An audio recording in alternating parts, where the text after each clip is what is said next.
कभी तूने कादरी, सोहरवर्दी, नक्शबंदी और चिश्ती को आपस में सींग फंसाए देखा है? लड़ता कौन है? शिया, बरेलवी, देवबंदी, वहाबी। हर वक्त एक दूसरे पे कीचड़ फेंकेंगे, इसीलिए तो वो कीचड़ में लत-पत रहते हैं। और पीर का मज़ार भी अगरबत्तियों से महकता रहता है, इसीलिए मस्जिदों से आवाम किनारा कर गई है और आस्थानों पे बैठने को जगह नहीं मिलती। इसीलिए मौलवी तंगदस्त रहता है और पीर का लंगर साल भर चलता है। देख सलाहुद्दीन, लड़ाई करेंगे तो दोनों तंगदस्त रहेंगे, मिलजुल कर रहेंगे तो खुदा शान बनाए रखेगा। हमारी तीसरी पीढ़ी चल रही है इस पिंड में। मुद्दतों पहले यहाँ औले पड़े थे, डंगर बच्चे, कुक्कड़ बटेरे सब मर गए थे, फसलें तबाह हो गई थीं। फिर हमारे परदादा साईं सैयद बोदले शाह बुखारी ने फसलों को कड़ा दिया, जिम्मेदारी उठाई कि आइंदा इस पिंड में औला नहीं पड़ेगा, फसलें तबाह नहीं होंगी। आज तक औले नहीं पड़े। हम उसी कड़े का सदका लेते हैं। यहाँ से चले गए तो बर्बादी आएगी, लेकिन तेरे जाने से कोई नुकसान ना होगा, ना पिंड का ना तेरा, ये हमारी गारंटी है। यहाँ से सिर्फ 3 मील दूर 4 चक है, उसे राजों वाला पिंड भी कहते हैं। मैंने बात की है वहाँ राजा इफ्तिखार से, वो तुझे डेरा भी देगा और मुरीद भी।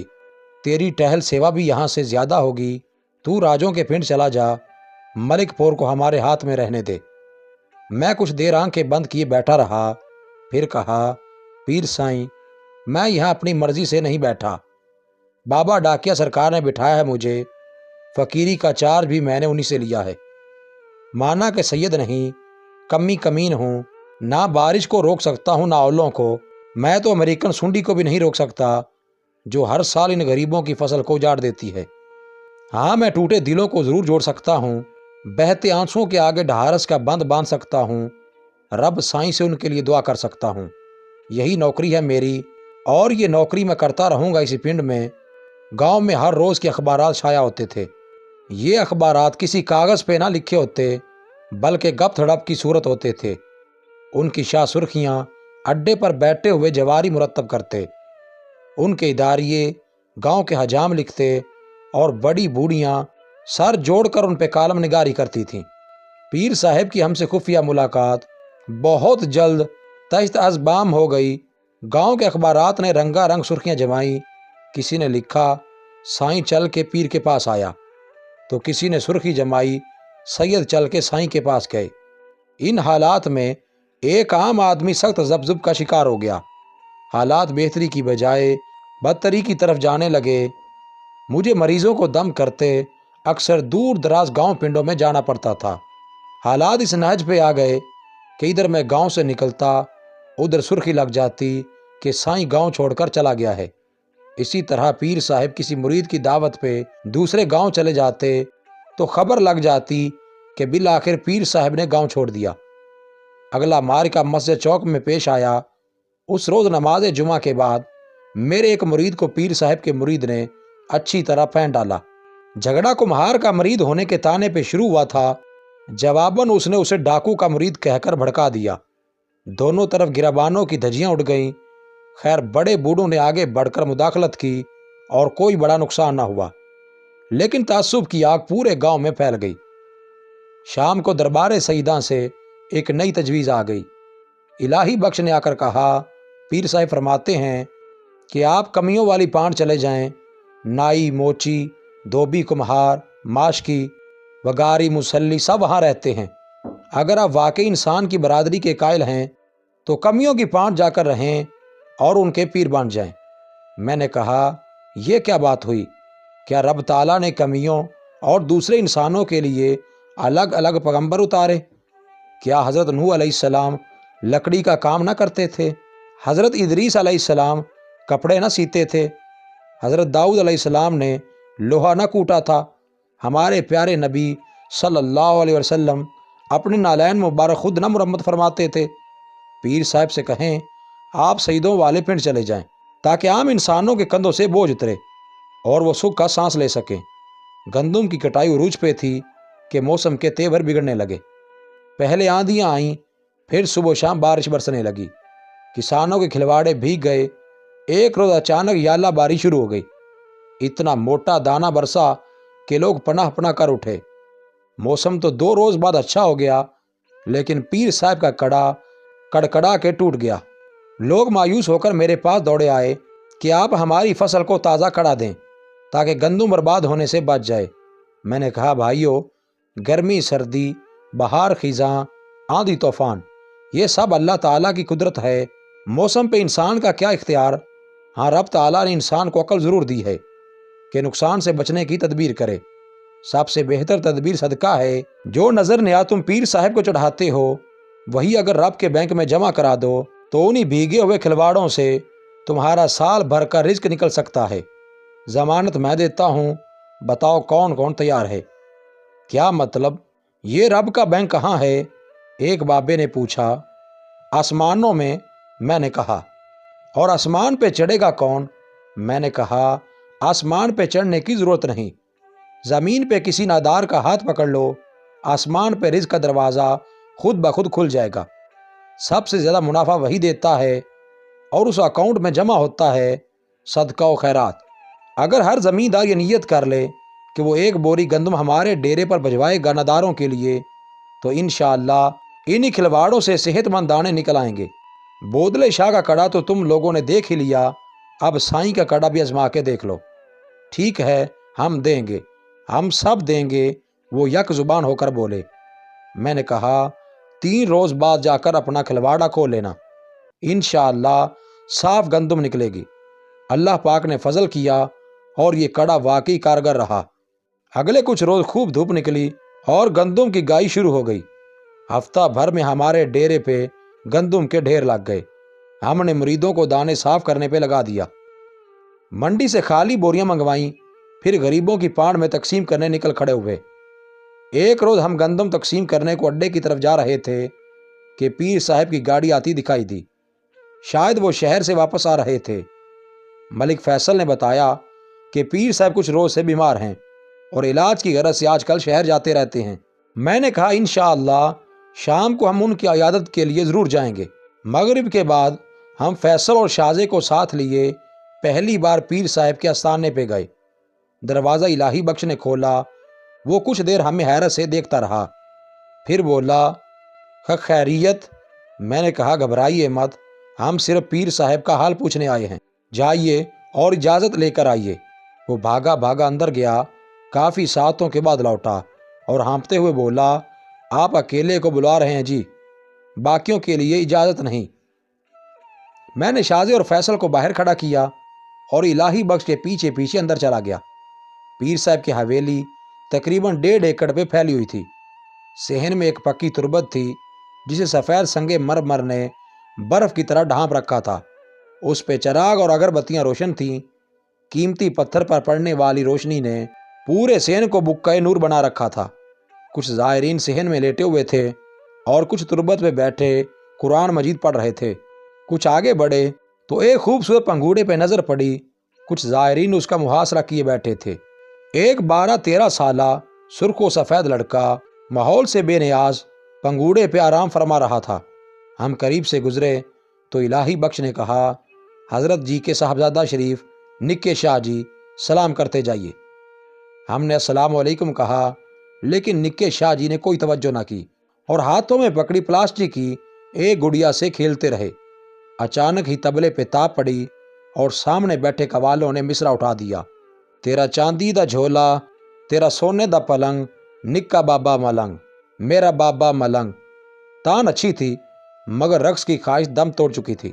نگاہوں میں ٹاٹ سے بنے وہ جھولے گھوم گئے جن میں غریبوں کے بچے سارا دن چیختے چلاتے تھے، مکھیاں جن پر دن بھر بنبناتی تھیں اور مائیں جن کی سارا دن گندم کاٹتی تھیں۔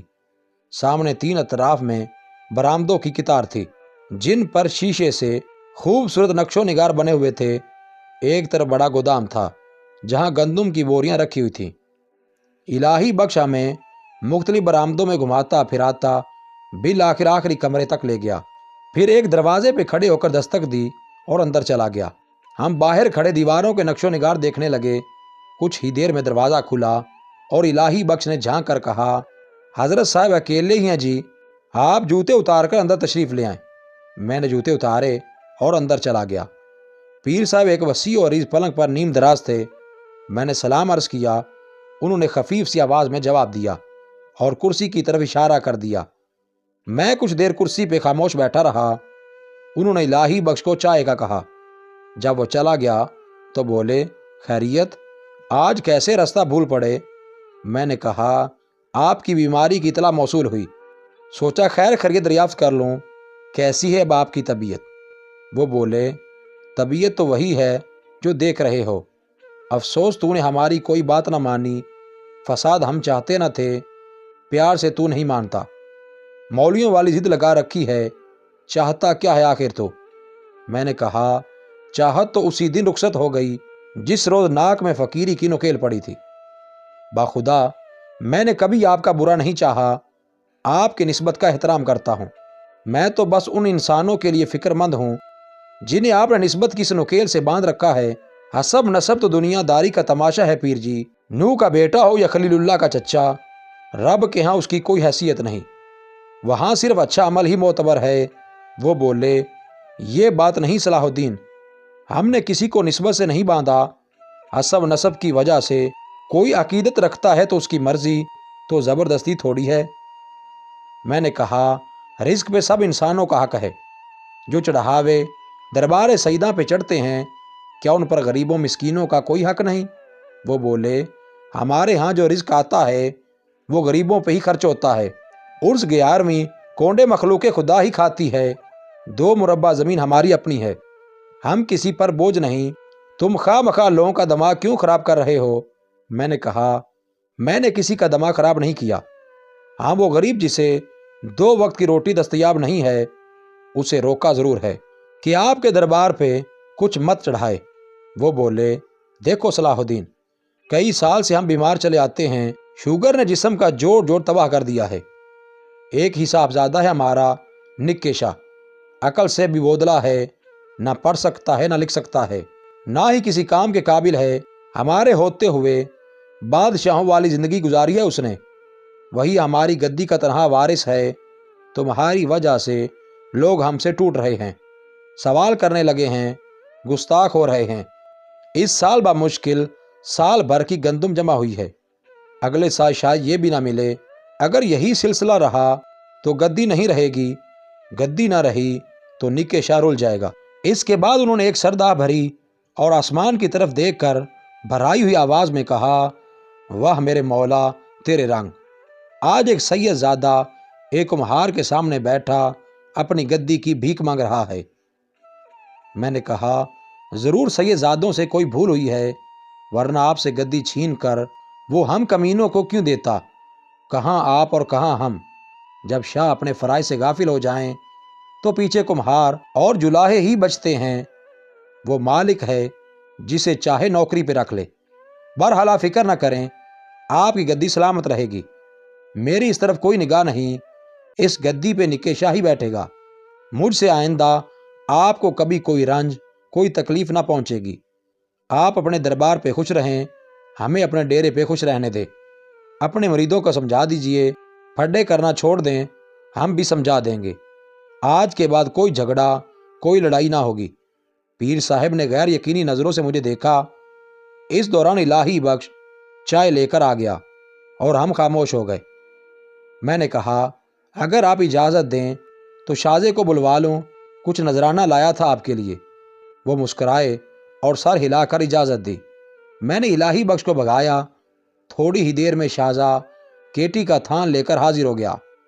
मैंने कहा, ये कबूल कीजिए और गलती कोताही मुआफ़ कर दीजिए, आइंदा से आपके भाई बन के रहेंगे। पीर साहब ने इलाही बख्श को इशारा किया। कुछ देर में वो भी एक कपड़े का थान लेकर आ गया। पीर साहब उठे और अपने हाथों से हमारे सर पे पग बांधने लगे। पीर साहब से जंग बंदी का मामला बड़ा कारगर रहा। गांव वालों ने भी सुकून महसूस किया और हम पर भी बरकत के चश्मे फूट पड़े। हम जितना खर्च करते गए, मालिक 70 से ज़रब देकर लौटाता रहा। डेरे पे टेलीफोन लग गया। शाहज़े ने दूर दराज के मरीदों को दम करवाने के लिए डॉटसन खरीद ली। फिर करोला 86 आ गई। आहिस्ता आहिस्ता हम भी साईं से पीर बनते चले गए। हमने पीर हाकिम शाह के साथ किए मुआहदे का पूरे 6 माह तक पास रखा। ना हम उनके यहाँ गए, ना वो हमारी तरफ आए, लेकिन हर माह उन्हें कुछ ना कुछ हदिया ज़रूर भिजवाते रहे। ताहम इस यादगार मुआहदे के 6 माह बाद ही पीर साहब दुनिया की आर्जी गद्दी छोड़ के दारे बका तशरीफ़ ले गए। हमने खुद जाकर निक्के शाह की नज़र उतारी, उसे सादात की दायमी गद्दी पे बिठाया जिसका वो असल वारिस था। हमारा क्या है, हम तो आर्जी नौकर हैं।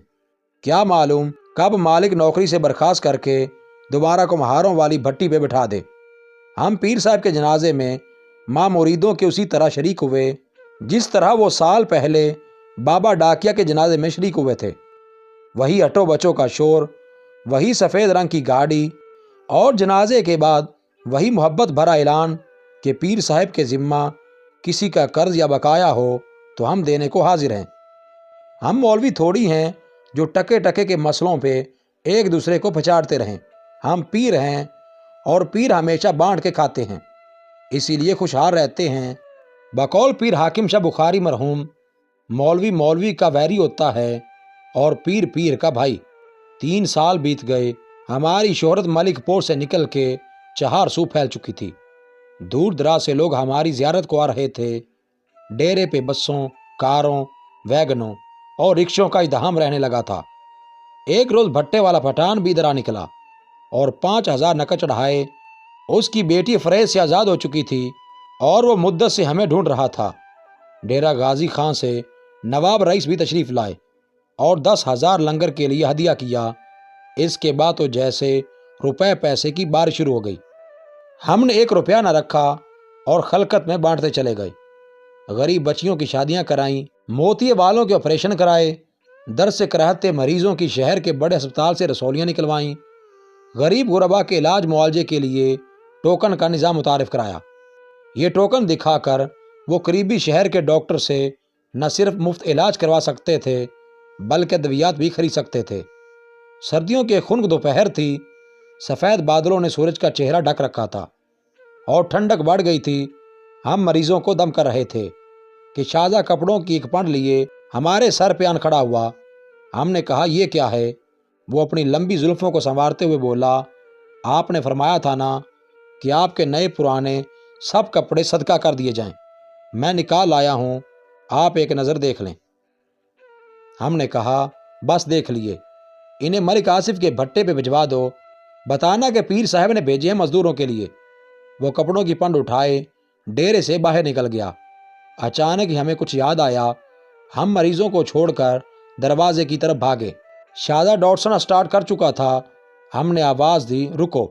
वो गाड़ी बंद करके बोला, जी बाबा जी, वो कपड़ों की पंड उतारो ज़रा, अंदर लेके आओ। वो गठरी उठा के अंदर ले आया और हमारे सामने 4 पाई पे आन धरी। हमने उसे खोला और तमाम कपड़े एक एक करके देखने लगे। फिर कॉटन के टी फ्लैट और स्याह मलेशिया की एक पुरानी सी कमीज़ निकाल कर कहा, बस ये रहने दो, बाकी सब ले जाओ। वो चला गया तो हम कंखियों से मरीजों की तरफ देखते हुए कमरे में चले आए। फिर अंदर से कुंडी लगाई और बल्ब जलाकर उस कीमती लिबास को देखने लगे। मलेशिया की इस पुरानी कमीज से हमारी बहुत सी यादें जुड़ी थीं। हमारी असल औकात याद दिलाने को ये कमीज बहुत ज़रूरी थी। 3 साल पहले तन ढांपने को हमारे पास यही एक कपड़ा था। ये वही कमीज थी जिसे पहनकर हम उस रात दरसगाह से निकले थे और काले खूह से होते हुए मलिकपुर तक पहुंचे थे। हमने कमीज को सूंघा, आंखों से लगाया और बेख्याली में उसकी जेबें टटोलने लगे। अचानक ही हमारा हाथ किसी नरमो नफीस शय से टकराया। एक मखमली सी पोटली हमारे हाथ लगी। उसके साथ एक सुनहरी डोर बंधी हुई थी। हमने तजस्सुस से उसे खोला तो अंदर से चांदी की चमकती हुई छाप निकल आई। हमारा दिल बड़ी शिद्दत से धड़का और हम उस छाप को हाथों में लेके गौर से देखने लगे। यादों के सहरा से ठंडी हवा का एक झोंका हमें छू कर गुजर गया। रुखसाना, क्या वो एक शराब थी या महज एक ख्वाब जो हमने जागती आंखों से देखा और फिर सो गए। ला हौला वला कुव्वता इल्ला बिल्ला। ये हम क्या सोच रहे हैं? ये औरत का ख्याल भी कैसे आ गया हमारे दिल में? अल्लाहुम्मा इन्नी आऊज़ु बिका मिन फितनतिन निसाई। हमने अंगूठी वापस कमीज़ की जेब में रखी और बाहर आ गए। 4 पाई पे बैठे मरीजों के चेहरे हमें देखकर खुशी से दमक उठे।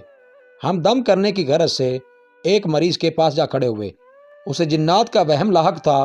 कहने लगा, ऐसे चिमटा है कि जान ही नहीं छोड़ता। निढाल कर दिया मुझे तो। हमारे मुंह से बेसाख्ता निकला, चलने का हौसला नहीं, रुकना महाल कर दिया। इश्क के इस सफ़र ने तो मुझको निढाल कर दिया। वो हैरत से हमें देखने लगा, हम भी हैरत से उसे देखने लगे और कहा, जो दश्ते इश्क में बिछड़े वो उम्र भर न मिले। यहाँ धुआं ही धुआं है, करीब आ जाओ। कुछ बुझाई न देता था कि होशो खिर्द में हैं या दीवाने हो चुके हैं। किसी से हम कलाम हैं या ज़ेरे लब खुद से सरगोशियाँ कर रहे हैं। एक ही मुलाकात हुई थी उससे, सिर्फ एक मुलाकात। उस रोए छाप हमने उसे क्यों न पहनाई थी। हम ख्यालात को झटक कर दूसरे मरीज की तरफ चले। उसका जिगर ख़त्म हो चुका था और बचने की कोई उम्मीद न थी। कहने लगा, घबराहट होती है साईं। हमने उसके सीने पे थपकी दी और कहा, तूले शबे फराक से घबरा न ए जिगर, ऐसी भी कोई शाम है जिसकी सहर नहीं। क्या हमारे इश्क की भी कोई सहर होगी? वो बोला, जी। हमने चौंक कर कहा, कुछ नहीं, अल्लाह पाक शिफा देगा, आप जाओ। हम जितना ख्यालात को झटकते उतने ही सवालात दिमाग को जकड़ते जा रहे थे। हम उसे दोबारा मिलने क्यों ना गए? हमें ये छाप पहनानी चाहिए थी। एक मुलाकात तो करना चाहिए थी, एक मुलाकात जो शायद बहुत ज़रूरी थी। रुखसाना ठंडी हवा के झोंके की तरह हमारे चारों तरफ रक्स कर रही थी। हम महफिल में खड़े थे मगर यादों के सहरा में भटक रहे थे।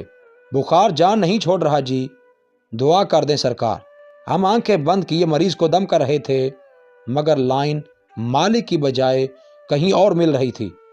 लोहे मज़ार पे आंखें बंद किए वो दुआ कर रही थी और हम सतून के पीछे छुप के उसे देख रहे थे। डॉक्टर कहते हैं अपेंडिक्स है। घड़ी घड़ी पेट में वट पड़ता है जी। हमने चौंक के कहा, कौन सी घड़ी?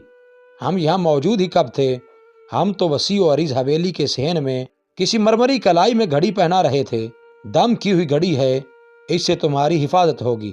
जिन्नात इसकी टिक टिक से दूर भागेंगे। हम मरीजों को छोड़ छाड़ के नलके पे गए। मलिक फैसल ने हमें वजू कराया।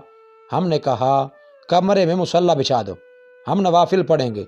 कमरा बंद किया तो बख्शू के कैद खाने में पहुंच गए। सामने शैतान हाथ जोड़े खड़ा था। आज़ाद हो चुकी वो इस इफरेत से। मैंने उसके माँ बाप से कह दिया कि इसका ब्याह कर दो। एक लड़के को पसंद करती है। वो होश में आते ही उसी का नाम ले रही थी। हम मुसल्ला बिछाने लगे तो हर तरफ से एक ही आवाज़ आने लगी, बोले मत बनो इमाम साहिब, वो तुम्हारा नाम ले रही थी। बोले मत बनो इमाम साहिब, वो तुम्हारा नाम ले रही थी। हमने नमाज का इरादा तर्क किया। क्या फ़ायदा उस नमाज का जो पढ़ी तो खुदा के लिए जाए, रुकू व सुजूद में किसी और का ख्याल हो। हमने मुसल्ला समेटा और मलेशिया की कमीज से छाप निकाल कर बैठ गए। शायद किसी को हमारा आज भी इंतज़ार हो। हम बाहर निकल आए। सूरज निकल आया था और मौसम की खुन की कदरें कम हो चुकी थी। सहन में मरीजों का रश पहले से बढ़ चुका था। हमने आसमान की तरफ निगाह उठाई और बड़बड़ाए, 2 दिन की छुट्टी चाहिए मालिक, बस 2 दिन की। भले तनख्वाह काट लेना, पहले इस इश्क का कला कमा कर लें, फिर ध्यान से करेंगे तेरी नौकरी। शुकूर और जीदा सहन में चारपाइयाँ बिछा रहे थे। हमने कहा, शाजा कहाँ है? उन्होंने सर उठाकर हमें देखा और अदब से खड़े हो गए। हम चिल्लाए, शाजा कहाँ है? शकूरा बोला, वो तो शायद भट्टे पे गए हैं जी, आपने भेजा है। हमने कहा, इतनी देर हो गई अभी तक आया नहीं। मोटरसाइकिल लेके जाओ उसके पीछे। बोलो कपड़े छोड़ के फौरन वापस आए। वो भागता हुआ बाहर निकल गया। थोड़ी ही देर में शाजा पहुंच गया। जी बाबा जी, कोई काम है? मैंने कहा, हाँ बहुत ज़रूरी काम है, गाड़ी निकालो फौरन, हमें नूरी सुहाग जाना है। नूरी सुहाग? ये कहाँ है जी? रावी पार, रास्ता हम समझाएंगे, सबको ले चलो साथ, हमें अभी निकलना है। वो जल्दी से दूसरे हाथे में गया और साथियों को आवाज़ लगाने लगा, फैसल, सज्जू, जीदे, पीर साईं रावी पार जा रहे हैं, गाड़ी तैयार करो जल्दी। हम जब भी दम करने दूर दराज शहरों में जाते ये सब लोग साथ होते थे। जो मई सफ़र के काबिल न होता हम उस तक खुद पहुंचते थे, उसको दम करते, डहारिस बंधाते और ज़िंदगी का हौसला देते। मरीज़ के लवाहिकीन मुतमव्विल होते तो सफ़र खर्च की सूरत कुछ न कुछ हदिया करते। गरीब होते तो हम हदिया दे के आ जाते। تھوڑی ہی دیر بعد ہم جی ٹی روڈ پر تھے۔ ہمارے بائیں طرف چیچا وطنی کا مشہور جنگل تھا۔ یہ وہی تاریک جنگل تھا جہاں 3 سال پہلے ایک شب ہم بھٹک رہے تھے۔ اگر رب سائیں اس رات ہمارا ہاتھ نہ پکڑتا تو شاید آج بھی ہم بھٹک ہی رہے ہوتے۔ ہم نے راوی کا پل پار کیا اور کمالیہ روڈ پہ چڑھ گئے۔ جمال پہاڑ سے ہم نے ایک ذیلی سڑک پکڑی اور چلتے رہے۔ جگہ جگہ گاڑیاں روک کر ہم نے رستہ پوچھا اور ٹوٹی پھوٹی سڑکوں پر دھول مٹی اڑاتے بھاگتے رہے۔ 3 گھنٹے کے جان لیوا سفر کے بعد بالآخر ہم ایک گاؤں پہنچ ہی گئے۔ چوک پہ کچھ لوگ خوش گپیوں میں مشغول تھے۔ ہم نے گاڑی رکوائی اور شیشہ گرا کے پوچھا، ویر جی نوری سواگ یہی ہے؟ انہوں نے اس بات میں سر ہلایا تو ہم نے دوسرا سوال کیا، چودھری رمضان کا گھر کدھر ہے؟ مزید ایپیسوڈز کے لیے ہمارے چینل کو سبسکرائب کریں اور بیل کے آئیکن کو لازمی پریس کریں۔